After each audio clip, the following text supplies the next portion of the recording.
Hi, this is Misha, and this is an overdue video looking at the Eaglemoss Deep Space Nine. This was the first of their special editions, so a larger size, not exactly one of the large ones, but kind of non-standard. Laid out some background chips here for you. These each have their own videos, but it's always nice to have something, right? Give you guys something to look at anyway. So I was going to talk about this model, the Terok Nor type station, Deep Space Nine, and I also explained what happened here. I'll tell that story. It's kind of fun. Well, Deep Space Nine. First off, there's already, a contention as to how big it is in universe. Some say it's less than 1,100 meters, so just over a kilometer in diameter.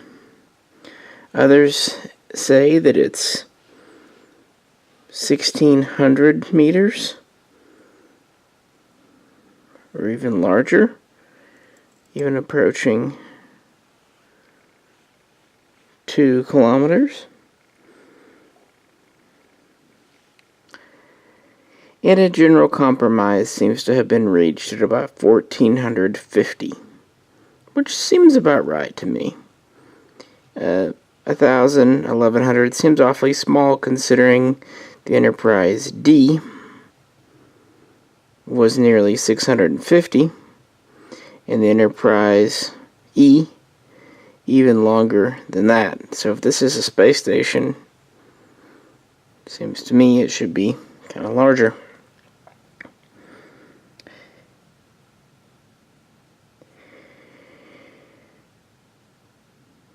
Over different times in Deep Space Nine's run as a series, it has different crew counts, but it seems to be able to be operated by just a couple of hundred people. It has a crew of anywhere from 300 to about 2,000. However, it has the capacity to support up to 7,000 humanoids, with, of course, most being guests.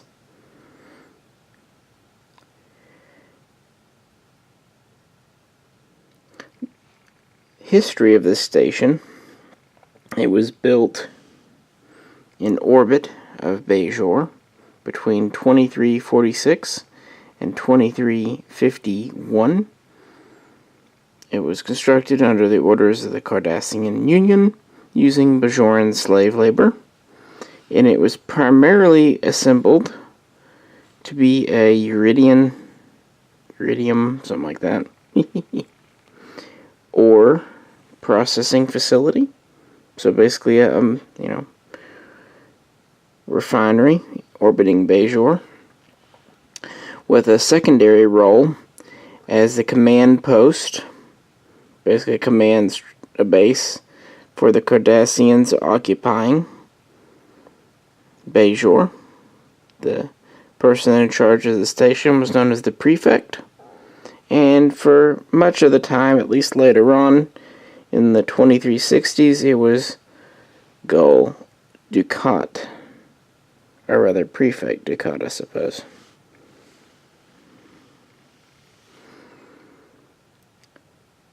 It was also a center for commerce. We had several merchants, businesses, and shops, and stores, and whatnot. For example, we know that Quark, everyone's favorite Ferengi, came on board around 2363.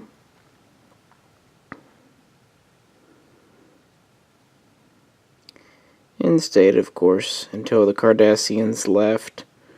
They abandoned the station, trashing it, and they kind of broke off occupying Bajor in 2369, at which time the Bajoran provisional government claimed it as their own territory or property. And then Starfleet was invited in as joint administrators, yada yada. That's part of the series. The dichotomy of the station, the innermost bit at the very top is Ops, the command. Then below that you have the promenade, which has 3 decks where all the shops are, plus things like the security station, essentially the police station, and the medical bay, and so on and so forth, essentially the hospital. Going below it, we have more of the controls, and the 6 fusion generators are at the bottom that provide power. The next ring out is the habitat ring, where most people, well, habitat.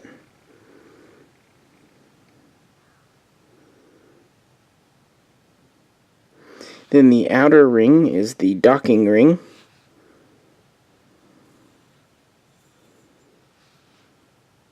Of course, we have these 6 large pylons.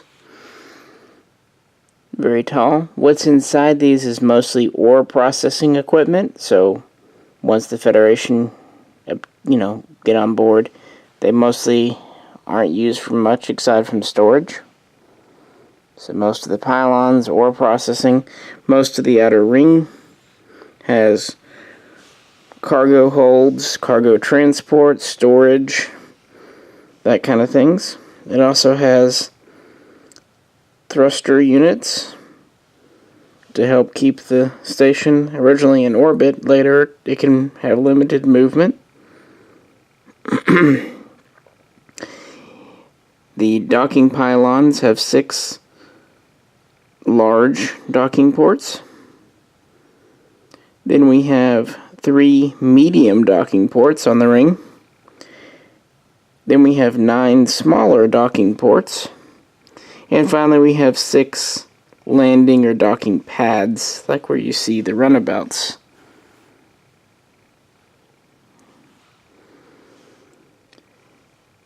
Originally, this is equipped with shielding, deflectors, and basic phasers and photon torpedoes.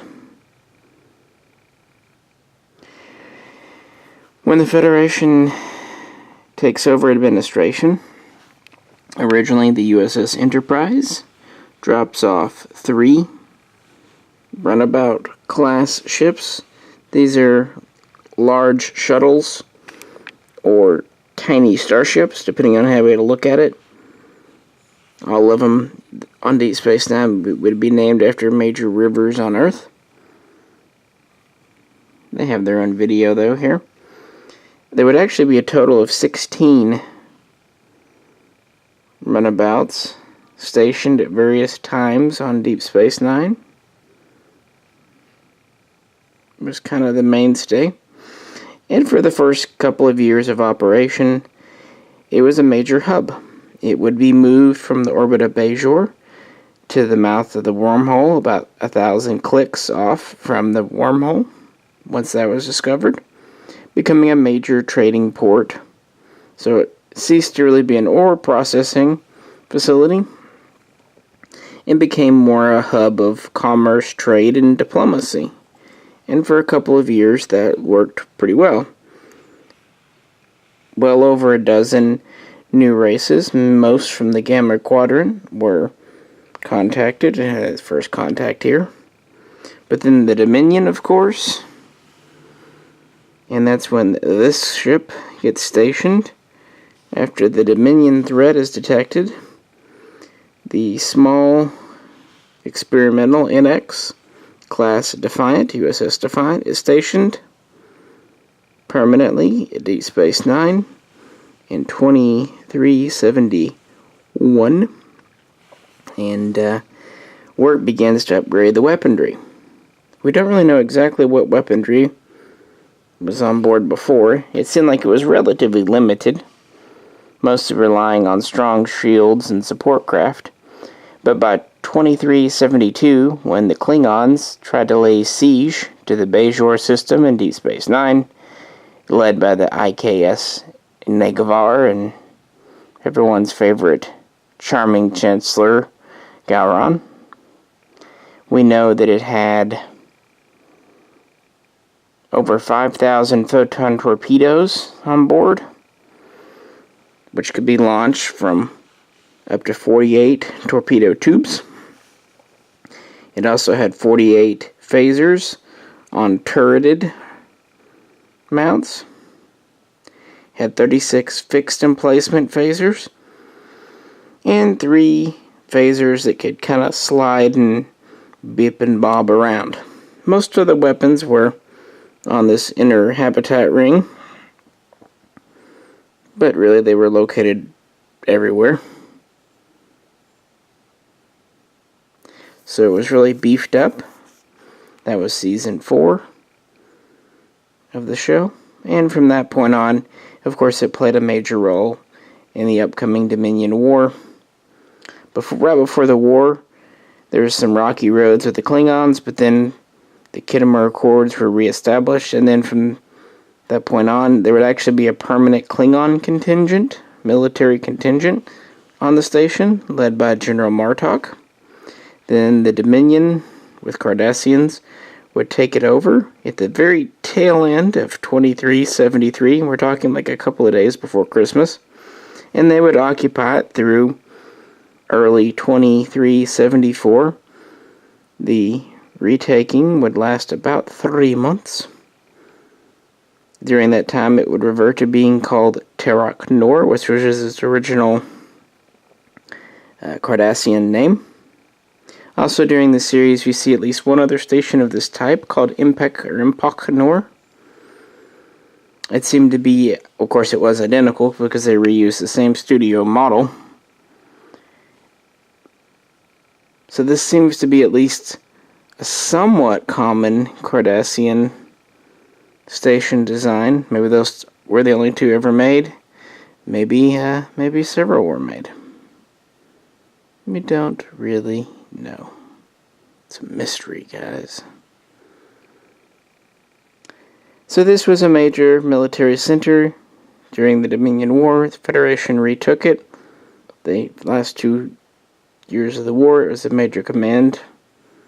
And then, of course, after 2376 and the end of the war, that was pretty much the end of the series. We do hear about it briefly during Voyager, where we hear in the episode Pathfinder that it helped establish communication with Voyager. And in universe canon, that's about what we know. It's a very, very brief rundown, but give you some background. Why not? You know, I can't help myself. As to the Eaglemoss Mottle itself,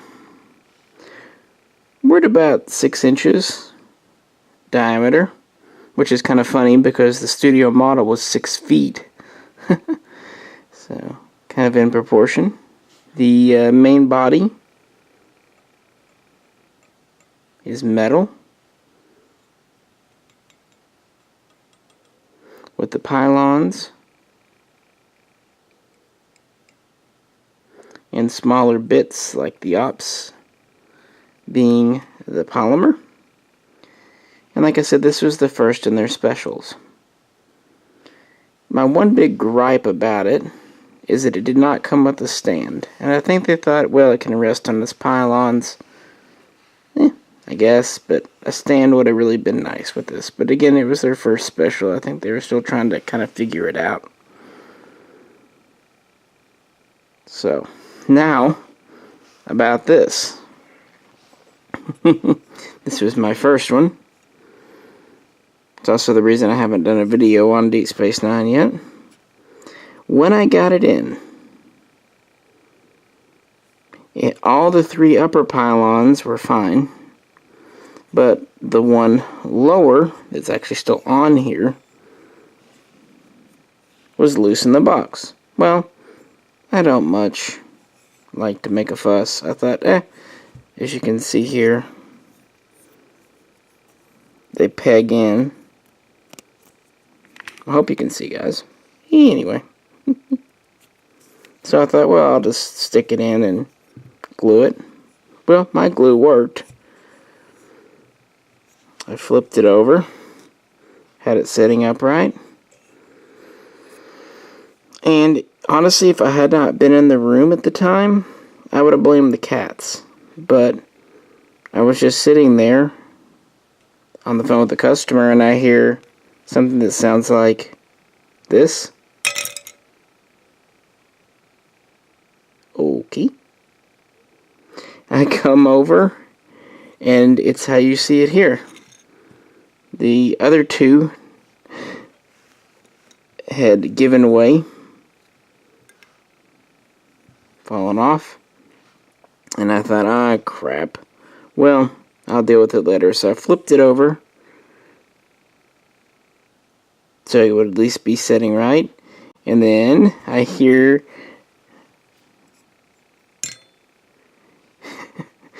the one on the bottom fall off.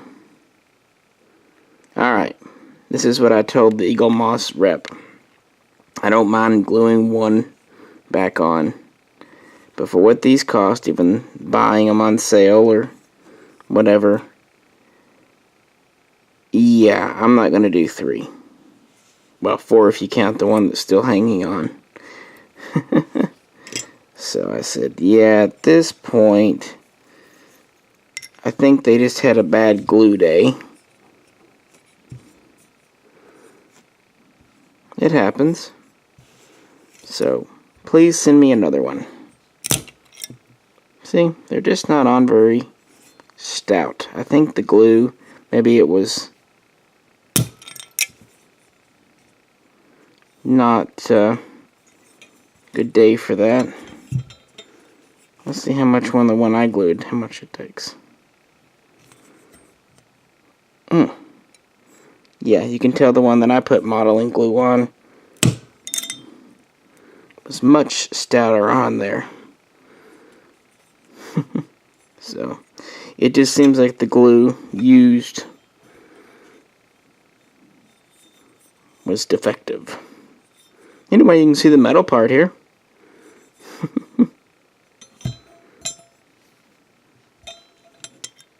Boom, metal.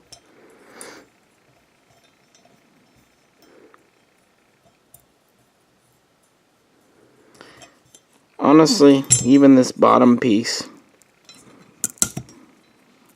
was quite loose.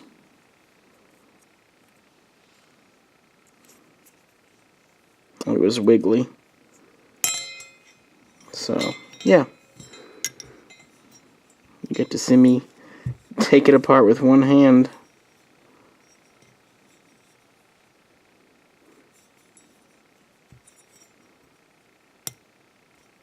But things like that happen in production. I get a metal hoop. Looks like a wheel. Doot, doot, doot. Also, I noticed that this piece here was missing the little thruster. And I wasn't sure if it was supposed to be there or not, but obviously, looking at the other model, it should be. What's funny is I don't know how it went missing. These are very securely in there. So I'm wondering if it was maybe never put in.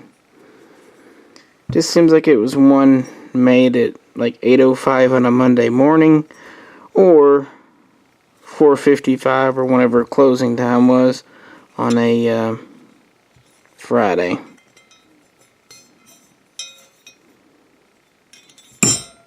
Oh well, it happens. But to their credit, they sent me out this one, and it is fine. Now I say that it's going to fall apart right now, right? But no. I've looked at other reviews. No one else seems to have the problem, so I think it was just me and my luck. Such things do happen. What's funny is I requested a replacement and never got the email confirming it, and I thought, well, I may have to call them up and make sure everything went through. They're usually pretty good about sending out shipping emails for replacements or anything else. But nope, lo and behold, it was just in my mailbox a couple of days ago, so I don't need email notifications for everything, not at all. They made it right, and that's all I care about. And I was able to bring you this long, rambling video on Deep Space Nine and the Eagle Moss model. So assuming you don't get one with a pylon that's not right, they seem quite well built with lots of metal. It would have been neat to have metal pylons too, but I understand. Still got some good weight to it.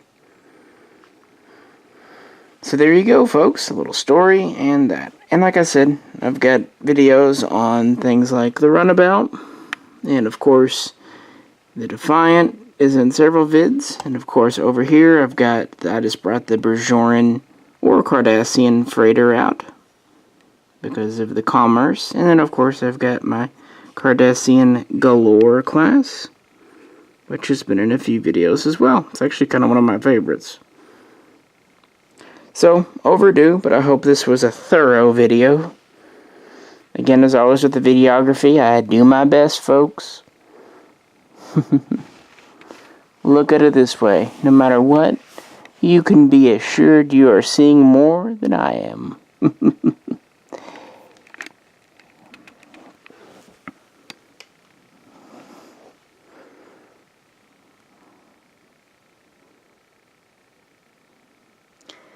If you could, like, share, and subscribe, and please do feel free to comment below. And I do have videos on the K7 station and the recently released Space Dock as well. Appreciate you tuning in. This is Misha, and I will catch you very soon.